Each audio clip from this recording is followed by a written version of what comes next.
சத்யாவில் சுதந்திர தின super offer. அனைத்து வீட்டு உபயோக பொருட்களும் மாபெரும் தள்ளுபடி விலையில் வாங்கிடுங்கள். இந்த அரசு என்னையும் கைது செய்ய முயற்சி பண்ணாங்க. எதற்காக கைது?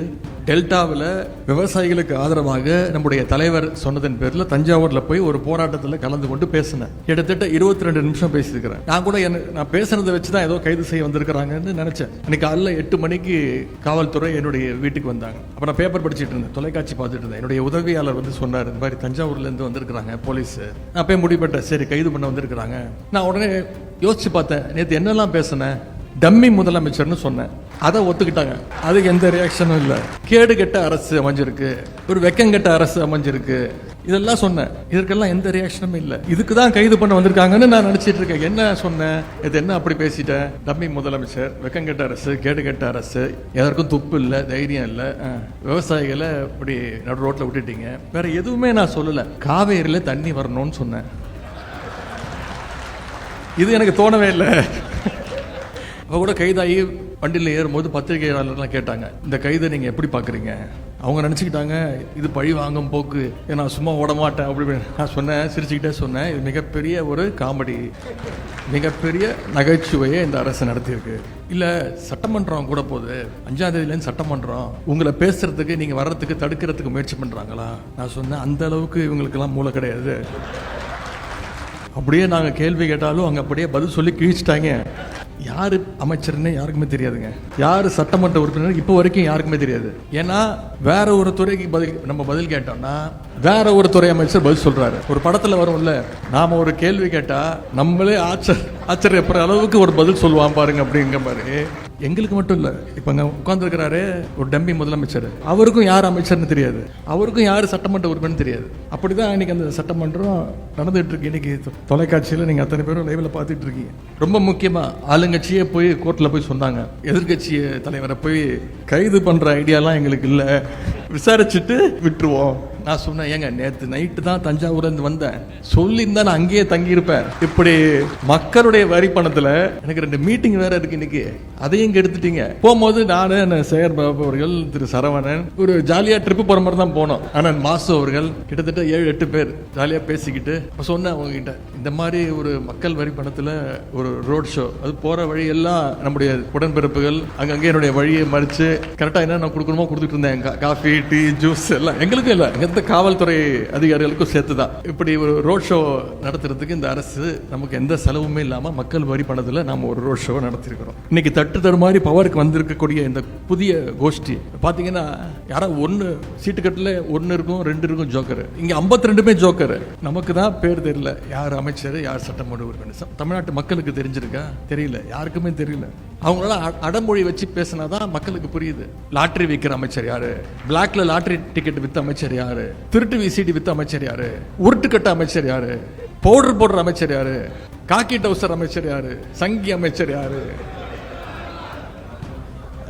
இப்ப கிட்டத்தட்ட கலந்துரையாடல் ஆயிடுச்சு. இப்படி அவங்க பேர் சொல்லி சொன்னா கூட உங்களுக்கு தெரியாது, அவங்களோட பட்ட பேர் வச்சு கூப்பிட்டாதான் நமக்கே புரியுது. இதுதான் இன்னைக்கு தமிழ்நாட்டு நிலைமை. போதைப் பொருள் பத்தி தகவல் கொடுத்த கல்லூரி மாணவன், ஒரு பேர் அமுதன், அவனை காவல்துறையே காட்டி கொடுத்துருக்கு. காவல்துறை கூப்பிட்டு கேட்டிருக்கு, இந்த பையன் எல்லாத்தையும் சொல்லியிருக்கிறான், யாரும் போதைப் பொருள் விற்கிறாங்க, யார் மூலியமா சப்ளை நடக்குன்னு சொல்லியிருக்காங்க. காவல்துறை யாரை பத்தி சொன்னாங்களோ, அந்த பையன் யாரை பத்தி சொன்னானோ அவங்களை கூப்பிட்டு விஷயத்த சொல்லிட்டாங்க. இந்த சட்டமன்றத்தில் பேச ஆரம்பிச்சோடனே கல்வித்துறை அமைச்சர் பேச சொல்றாரு, கோஷ்டி பூசல். 10 பேருக்கும் தகராறு நடந்தா அதுக்கு பேர் கோஷ்டி பூசல். 10 பேர் சேர்ந்து ஒரு பையனை அடிச்சா அதுக்கு பேர் கொலை, அதுக்கு பேர் கோஷ்டி பூசலா? 10 பேர்ல 20 பேர் கொண்ட ஒரு கும்பல் அந்த பையனை அடிச்சு கொண்டு இருக்கிறாங்க. இன்னைக்கு இந்த சர்க்கஸ் கும்பல் ஆட்சிக்கு வந்த பிறகு மற்ற அணிகளுடைய பணிகளை விட, மற்ற அணிகளுடைய தேவை விட இன்னைக்கு வழக்கறிஞருடைய பணி மிக மிக அவசியமாக முக்கியமானதாக கருதப்படுகிறது. கடந்த 100 நாட்கள்ல யாரு ரொம்ப பிஸியா இருக்காங்கன்னு பாத்தீங்கன்னா வழக்கறிஞர்கள். நீங்க தான் ரொம்ப ரொம்ப பிஸியா இருக்கீங்க. ஏன் பிஸியா இருக்கீங்கன்னு உங்க அத்தனை பேருக்கும் தெரியும். நின்னா கைது, நடந்தா கைது, பேசுனா கைது, சோசியல் மீடியாவில் ஒரு போஸ்ட் போட்டா கைது அப்படின்னு ஒரு மோசமான பாசிச அரசாக இன்றைக்கு இந்த அரசாங்கம் செயல்பட்டு வருகிறது. அந்த அளவுக்கு இந்த அரசுக்கு இன்செக்யூரிட்டி ரொம்ப அதிகம். இன்னைக்கு தூங்கி எந்திரிச்சா யாரை கைது பண்ணலான்னு கிட்டத்தட்ட ஒரு டைம் டேபிள் போட்டு, ஷெட்யூல் போட்டு இன்னைக்கு இந்த அரசு கைது நடவடிக்கைகளை எடுத்து வருது. 2 வாரத்துக்கு முன்பு 2ஆம் தேதி என்ன நடந்ததுன்னு நீங்களாம் மறந்துருக்க மாட்டீங்க. இந்த அரசு என்னையும் கைது செய்ய முயற்சி பண்ணாங்க. எதற்காக கைது? டெல்டாவில் விவசாயிகளுக்கு ஆதரவாக நம்முடைய தலைவர் சொன்னதன் பேரில் தஞ்சாவூரில் போய் ஒரு போராட்டத்தில் கலந்து கொண்டு பேசினேன். கிட்டத்தட்ட 22 நிமிஷம் பேசியிருக்கிறேன். நான் கூட நான் பேசுனதை வச்சு தான் ஏதோ கைது செய்ய வந்திருக்கிறாங்கன்னு நினச்சேன். அன்றைக்கி காலைல 8 மணிக்கு காவல்துறை என்னுடைய வீட்டுக்கு வந்தாங்க. அப்போ நான் பேப்பர் படிச்சுட்டு இருந்தேன், தொலைக்காட்சி பார்த்துட்டு இருந்தேன். என்னுடைய உதவியாளர் வந்து சொன்னார், இந்த மாதிரி தஞ்சாவூர்லேருந்து வந்திருக்கிறாங்க போலீஸு. நான் போய் முடிப்பட்டேன், சரி கைது பண்ண வந்திருக்கிறாங்க. நான் உடனே யோசிச்சு பார்த்தேன், நேற்று என்னெல்லாம் பேசினேன். டம்மி முதலமைச்சர்னு சொன்னேன்.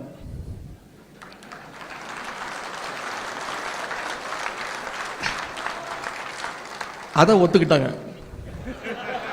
அதுக்கு எந்த ரியாக்ஷனும் இல்லை. கேடு கெட்ட அரசு அமைஞ்சிருக்கு, ஒரு வெக்கங்கெட்ட அரசு அமைஞ்சிருக்கு, இதெல்லாம் சொன்னேன்.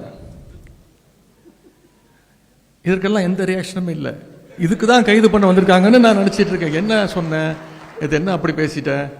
டம்மி முதலமைச்சர், வெக்கங்கெட்ட அரசு, கேடு கெட்ட அரசு, எதற்கும் துப்பு இல்லை, தைரியம் இல்லை, விவசாயிகளை இப்படி நடு ரோட்டில் விட்டுட்டீங்க. வேற எதுவுமே நான் சொல்லலை. காவேரியில் தண்ணி வரணும்னு சொன்னேன். இது எனக்கு தோணவே இல்லை. நானே வெளியில் போய் காவல்துறை அதிகாரி நின்று இருந்தாங்க, வீட்டுக்குள்ளேயே வந்துட்டாங்க. எதுக்கு வந்திருக்கீங்கன்னு கேட்டேன். ஐயா நேற்று நீங்கள் தஞ்சாவூரில் பேசியிருக்கீங்க. ஆமாம் பேசுனேன். அதுக்கு என்னன்னா அது விஷயமா கைது பண்ண வந்திருக்கோம். காலைல 8:15 இருக்கும். சொன்ன வெயிட் பண்ணுங்க, இப்போ தான் எந்திரிச்சிருக்கிறேன். என்னுடைய வழக்கறிஞர்களுக்கு சொல்லி அனுப்பணும், தலைவர்கிட்ட சொல்லணும். வழக்கறிஞர்கள் வந்தோடனே நான் வந்து உங்களை சந்திக்கிறேன், வெளில வெயிட் பண்ணுங்க அப்படின்னாங்க. ஐயா புரிஞ்சுக்கோங்க அப்படின்னாங்க. கொஞ்சம் நேரம் வெயிட் பண்ணுங்க அப்படின்னு சொல்லிட்டு நான் உள்ளே போயிட்டேன். அதன் பிறகு நான் முதல்ல ஃபோன் பண்ணது நம்முடைய வழக்கறிஞர்கள் அன்னைக்கு தான் ஃபோன் பண்ணேன். வழக்கறிஞர்களுடைய கழக நிர்வாகிகள் வழக்கறிஞர்கள் வந்தால் தான் நான் கைதாவேன் அப்படின்னு சொல்லிட்டேன். அதே மாதிரி உடனே நம்முடைய வழக்கறிஞர்கள்லாம் ஒரு 9:30 மணி 9:45 மணிக்கெல்லாம் வந்துட்டாங்க. தலைவர் அவர்கள் எனக்கு ஃபோன் பண்ணி, கைதாகாத 10:30 மணி வரைக்கும் வெயிட் பண்ண வை, கொஞ்ச நேரம் அவங்ககிட்ட பேசு, கொஞ்ச நேரம் உட்கார வை அப்படி நான் சொன்னேன். நான் வழக்கறிஞர்லாம் வந்துட்டாங்க, இது கைது பண்ணுறதுக்கு ஒன்றுமே கிடையாது, நான் அப்படி ஒன்றும் பேசலை, என்ன நடக்குதோ பார்த்துக்கலாம் அப்படின்னு. தலைவர் சொல்லிட்டாங்க, இவர் என்ஆர் இளங்கோன்னு திரு வில்சன் அவர்களும் வருவாங்க, அவங்ககிட்ட பேசிட்டு அதன் பிறகு என்ன முடிவுனாலும் எடுத்துக்கோ அப்படின்னா, நான் இதற்கெல்லாம் பயப்பட போகிறதில்ல, கைது பண்ணட்டும் அப்படின்னு நான் சொல்லிட்டேன். மின்னல் வேகத்தில் சென்னை உயர்நீதிமன்றத்தில் நம்முடைய வழக்கறிஞர்கள் அந்த சட்ட போராட்டத்தை நீங்கள் உடனடியாக ஆரம்பிச்சிங்க. அவ கூட கைதாகி வண்டியில் ஏறும்போது பத்திரிகையாளர்லாம் கேட்டாங்க, இந்த கைதை நீங்கள் எப்படி பார்க்குறீங்க? அவங்க நினச்சிக்கிட்டாங்க இது பழி வாங்கும் போக்கு, நான் சும்மா ஓட மாட்டேன் அப்படி. நான் சொன்னேன், சிரிச்சுக்கிட்டே சொன்னேன், இது மிகப்பெரிய ஒரு காமெடி, மிகப்பெரிய நகைச்சுவையை இந்த அரசு நடத்தியிருக்கு. இல்லை சட்டமன்றம் கூட போகுது, 5ஆம் தேதியிலேருந்து சட்டமன்றம், உங்களை பேசுறதுக்கு நீங்கள் வர்றதுக்கு தடுக்கிறதுக்கு முயற்சி பண்ணுறாங்களா? நான் சொன்னேன், அந்த அளவுக்கு இவங்களுக்கெல்லாம் மூளை கிடையாது. அப்படியே நாங்கள் கேள்வி கேட்டாலும் அங்கே அப்படியே பதில் சொல்லி கிழிச்சிட்டாங்க.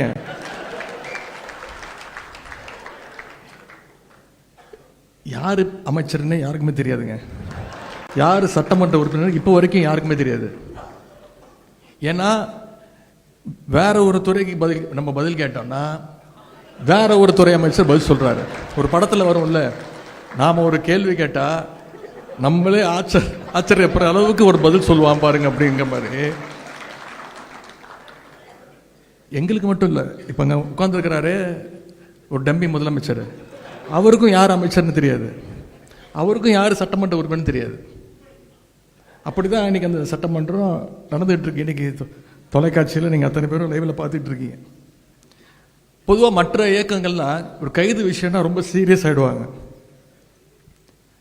ஆனால் மிசா, எமர்ஜென்சி இதையெல்லாம் பார்த்த திராவிட முன்னேற்ற கழகத்துடைய கலைஞருடைய உடன்பிறப்புகள் இதற்கெல்லாம் நம்ம பயப்பட மாட்டோம்.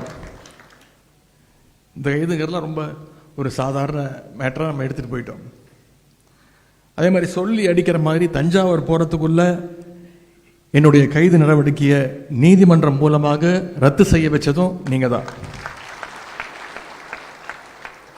ரொம்ப முக்கியமாக ஆளுங்கட்சியே போய் கோர்ட்டில் போய் சொன்னாங்க, எதிர்கட்சி தலைவரை போய் கைது பண்ணுற ஐடியாலாம் எங்களுக்கு இல்லை, விசாரிச்சுட்டு விட்டுருவோம். நான் சொன்னேன், ஏங்க நேற்று நைட்டு தான் தஞ்சாவூர்லேருந்து வந்தேன், சொல்லியிருந்தா நான் அங்கேயே தங்கியிருப்பேன்.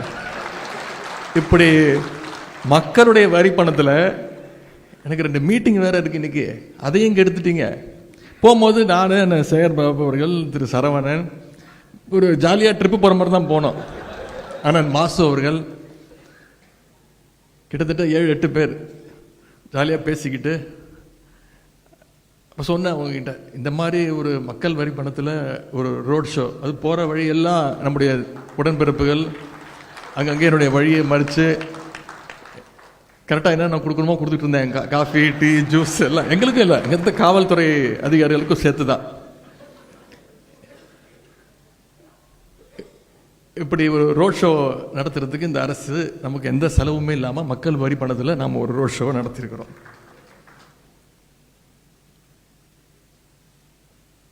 இந்த அரசுக்கு நாம் இந்த இடத்துல ஒரு நன்றியை சொல்லணும். தேர்தலுக்கு அப்புறம் கொஞ்சம் சோர்ந்து போயிருந்த நம்முடைய உடன்பிறப்புகள் இந்த டம்மி அரசு, டம்மி ஆட்சியாளர்கள் அவங்களுடைய செலவால், அவங்க பண்ண வேலையால் மறுபடியும் நம்ம பழைய ஃபார்முக்கு உடன்பிறப்புகளாக நம்ம இன்னைக்கு திரும்பி இருக்கோம். இதையெல்லாம் நான் என்னோட பெருமைக்காக சொல்லல, வழக்கறிஞருடைய பெருமையாகத்தான் நான் இது அத்தனையும் இங்கே பதிய வைக்க விரும்புகிறேன். இந்த 3 மாதங்களில் 100 நாட்கள், நாளைக்கு என்னென்ன கூத்தரிக்க போகிறாங்கன்னு தெரியல சட்டமன்றத்தில். இந்த 100 நாட்களில் மட்டும் என்னை மட்டும் கைது செய்யலை, முன்னாள் அமைச்சர் அண்ணன் திரு அனிதா ராதாகிருஷ்ணன் அவர்கள் கைது செய்யப்பட்டு உடனே விடுவிக்கப்பட்டார். சட்டமன்ற உறுப்பினர், நம்முடைய சட்டமன்ற உறுப்பினர், விளாத்திக்குளம் சட்டமன்ற உறுப்பினர் அண்ணன் திரு மார்க்கண்டேயன் அவர்களையும் இதே மாதிரி கைது செய்து மிரட்ட பார்த்தாங்க. சட்டமன்ற உறுப்பினர் மட்டும் இல்லை, இப்போ துடிப்பாக வந்திருக்கக்கூடிய நம்முடைய ஜென்சி இளைஞர்கள், இந்த தேர்தல் தோல்விக்கு பிறகு யாரை எழுப்பி விட்டுருக்காங்களோ இல்லையோ, இந்த புதிய தலைமுறையினரை நாம் எழுப்பி விட்டுருக்குறோம். இந்த தோல்வி மூலமாக நாம் எழுப்பி விட்டுருக்குறோம். நாம் இல்லை, இன்றைக்கு இருக்கக்கூடிய ஆளுங் அரசு. ஜென்சி இளைஞர்கள் சகோதரர் அன்பானந்தம், சகோதரர் வினோத் சூரியகுமார், சகோதரர் சரண், இவங்க எல்லாம் டார்கெட் பண்ணி கைது பண்ணாங்க. அது மட்டும் இல்லை, நான் தஞ்சாவூர் ஆர்ப்பாட்டத்துக்கு போயிட்டு வந்த பிறகு அங்கே யார் யாரெல்லாம் போராட்டம் பண்ணாங்களோ அவங்க மேலாம் வழக்கு பதிவு செஞ்சுருக்கிறாங்க, சிலரை கைதும் செஞ்சுருக்கிறாங்க. இன்றைக்கி அவங்க எல்லாரும் சட்ட போராட்டம் நடத்தி சிறையிலிருந்து அவங்க எல்லாம் மீட்டது யாருன்னு பார்த்தீங்கன்னா இங்கே வந்திருக்கக்கூடிய வழக்கறிஞர்கள். நீங்கள் தான் அதற்கு காரணம். அந்த பெருமை உங்களுக்கு தான். இந்த சோஃபா மாடல் அரசுக்கு நம்முடைய கழகத்தை பற்றியோ, கழகத்துடைய வரலாறு பற்றியோ, இந்த சட்டத்துறையினுடைய வரலாறு பற்றியோ அவங்களுக்கு இன்னும் முழுசாக தெரியல. கடந்த காலங்களில் முத்தமிழர் கலைஞருடைய கைதாக இருக்கட்டும்,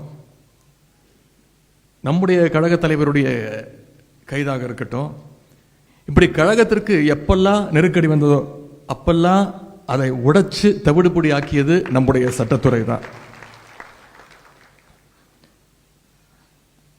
ஆட்சி அதிகாரத்தில் இருக்கும்போது யார் வேணா யாரை வேணா கைது பண்ணலாம்.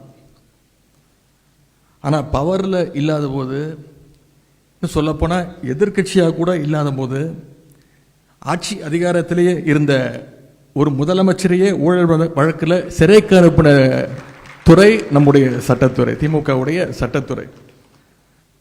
இப்படிப்பட்ட பல்வேறு பெருமைகளை கொண்ட உங்களுக்கு இன்னைக்கு வர்ற விஷயங்கள், நீங்கள் பார்க்குற நெருக்கடிகள், இதெல்லாம் மிக மிக சாதாரணமாக தான் நீங்கள் எடுத்துக்கொள்ள வேண்டும்.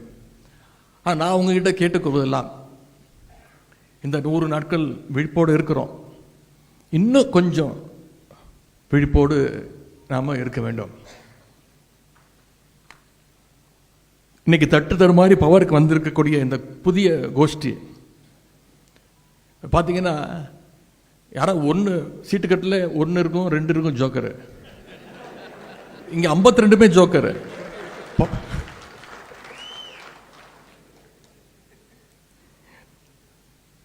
நமக்கு தான் பேர் தெரியல, யார் அமைச்சர் யார் சட்டமன்ற உறுப்பினர். தமிழ்நாட்டு மக்களுக்கு தெரிஞ்சிருக்கா?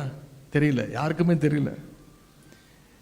அவங்களால அடமொழி வச்சு பேசினாதான் மக்களுக்கு புரியுது. லாட்டரி விற்கிற அமைச்சர் யாரு?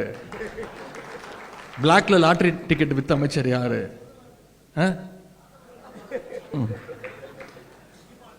திருட்டு விசிடி வித்த அமைச்சர் யாரு? உருட்டு கட்ட அமைச்சர் யாரு? பவுடர் போடுற அமைச்சர் யாரு? காக்கி டவுசர் அமைச்சர் யாரு? சங்கி அமைச்சர் யாரு? இப்ப கிட்டத்தட்ட கலந்துரையாடல் ஆயிடுச்சு.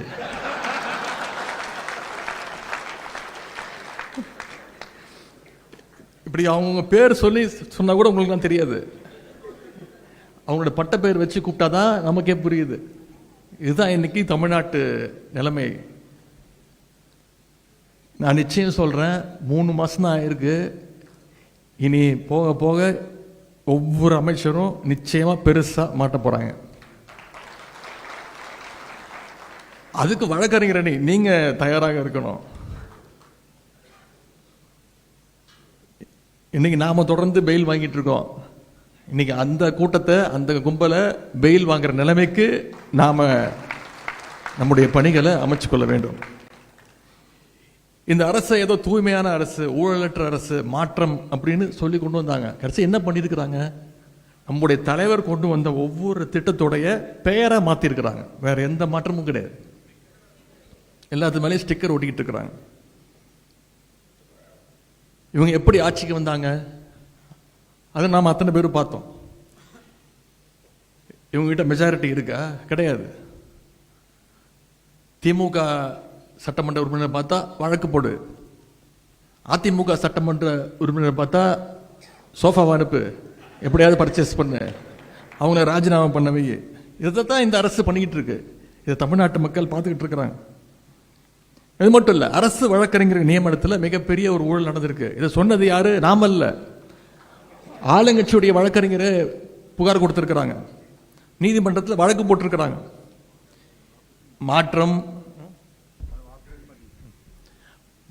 மாற்றம் தூய்மைன்னு இன்னைக்கு இதையே உருட்டிட்டு வந்தாங்க.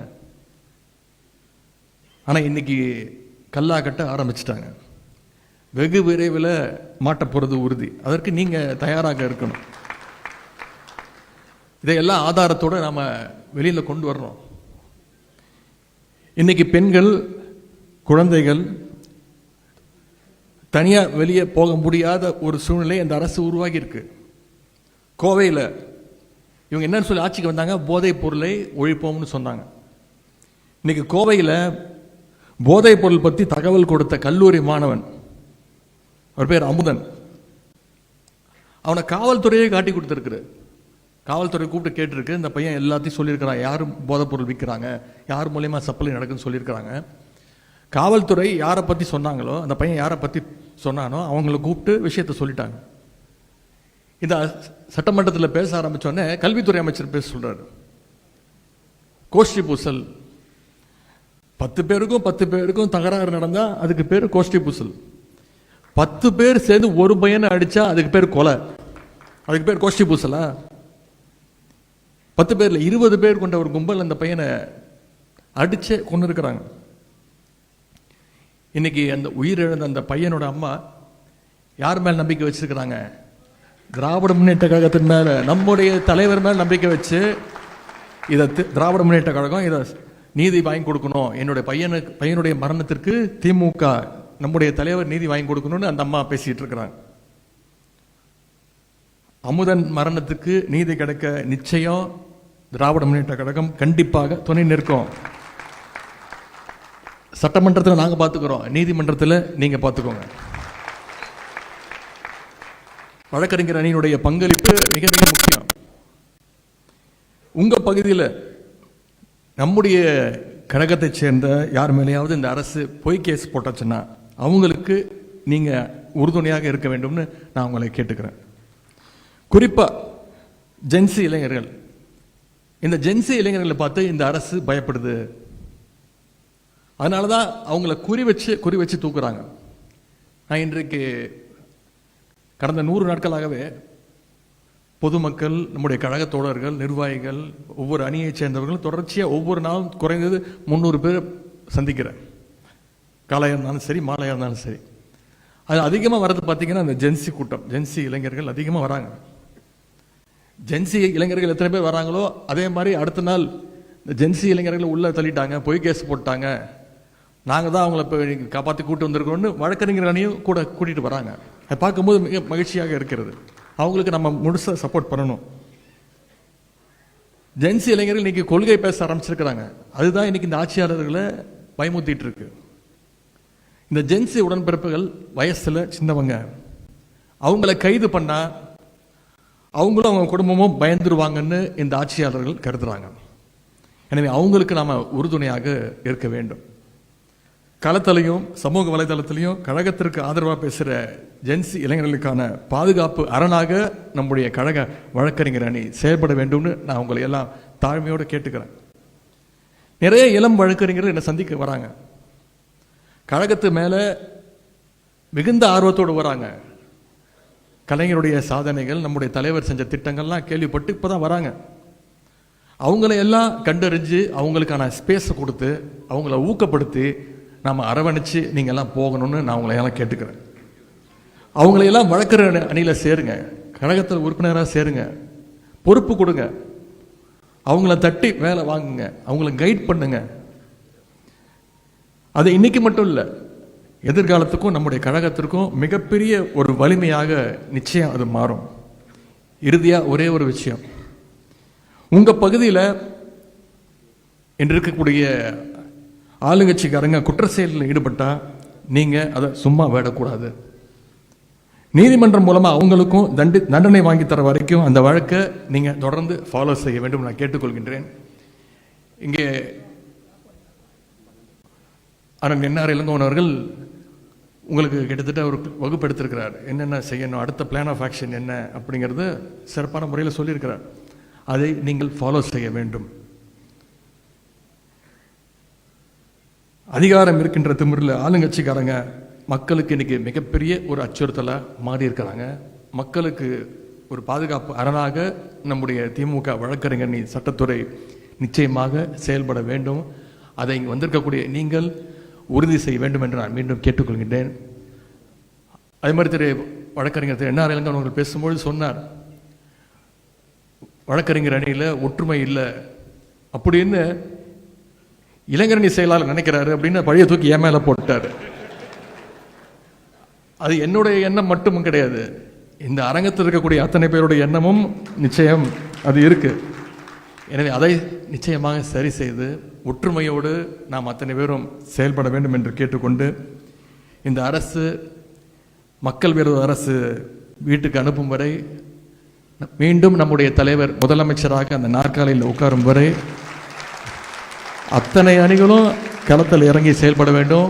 அதில் முதன்மையான அணியாக சட்டத்துறை சிறப்பாக செயல்பட வேண்டும் என்று நான் கேட்டுக்கொள்கின்றேன். உங்களுக்காக திராவிட முன்னேற்ற கழகம், நம்முடைய தலைவர் அவர்களும் நிச்சயம் உங்களுக்கு பக்கபலமாக இருப்பாங்க. நான் என்றைக்குமே உங்களோடு தோளோடு தோளாக உறுதுணையாக நிற்பேன். எனவே உங்களுடைய பணிகள் அத்தனையும் மேன்மேலும் சிறக்கட்டும்னு சொல்லி இந்த சிறப்பான வாய்ப்பளித்த சட்டத்துறைக்கு மீண்டும் என்னுடைய நன்றியை சொல்லி விடைபெறுகின்றேன். நன்றி, வணக்கம்.